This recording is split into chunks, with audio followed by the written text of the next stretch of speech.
Peggy 7.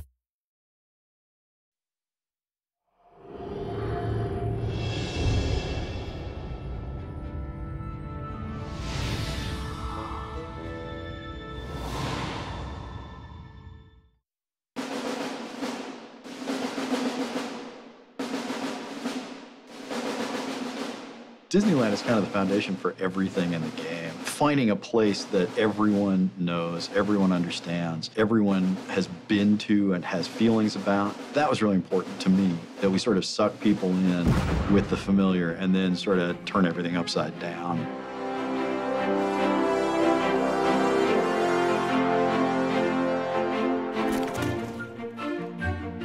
If Walt Disney was going to bring into existence a world for forgotten and rejected characters, what form would it take?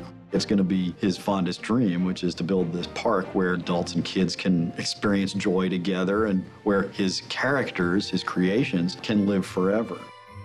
In that sort of imaginary creation, it wasn't born fully formed. It wasn't perfect. It was incomplete. And so Oswald, its first inhabitant, had to finish it.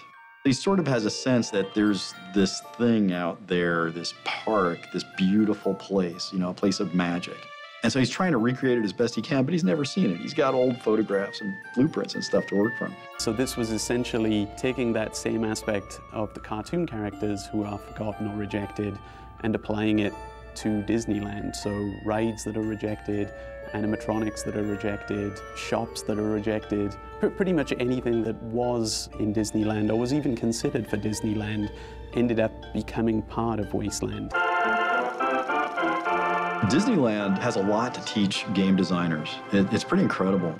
The way the place is structured with a hub and spokes and transition areas that take you out of one place and sort of ease you into another one. We kept looking at all of the little details in the park that had come up throughout history and what we could do to pull from each one of those.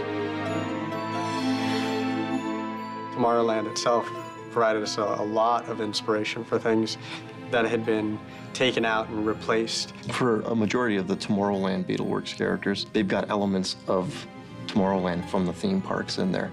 So you'll see little bits and pieces, and a lot of diehard Disney fans will be able to pick out certain characters or different rides. We tell stories through space, and there is no one better than an Imagineer at doing that. What the Imagineers do has infinite lessons to teach us. There were a variety of things that we drew direct inspiration from. The first one actually was a location called Mean Street. I knew that I needed an instantly recognizable place. And so Main Street, USA, that iconic image that we all have burned in our brains from early childhood, that image had to be in the game, and it had to be slightly warped. Gremlin Village is sort of Small World, sort of utilitunnels underneath Disneyland, mixed together. It maintains the same Mary Blair feel of texture and color and, just crazy circus kind of palette. Yet we come back and totally weather it and wear it and dilapidate it. The iconic clock tower. I looked at that thing at Disneyland and I just said, that's got to be my first boss monster. That thing has to come to life. For Lonesome Manor, we start out in the graveyard. In the park, there's actually a line that kind of meanders through the graveyard. We kept the same sort of theme, but kind of turned it into more of a platforming experience. We kept certain rooms and themes, the ballroom, the library, the stretching room. Everyone who goes to Disney World stands there and they watch those paintings stretch and they see the flashes at the top. Well, here, you're going to interact with that stuff.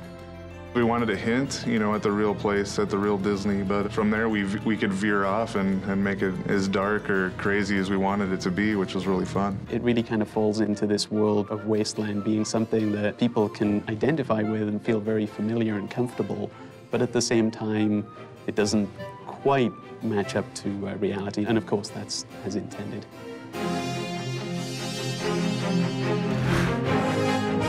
I hope it's kind of, recognizable but different, familiar yet strange, and funny, but kind of sad in its own way. I want players to feel that whole range of emotions, but always recognizing that this is based on Disneyland. And frankly, you know, if you know things about Disneyland, if you know things about Disney's history, things will be more significant than if you don't have that background. So Disney fans, I think, are going to have a blast.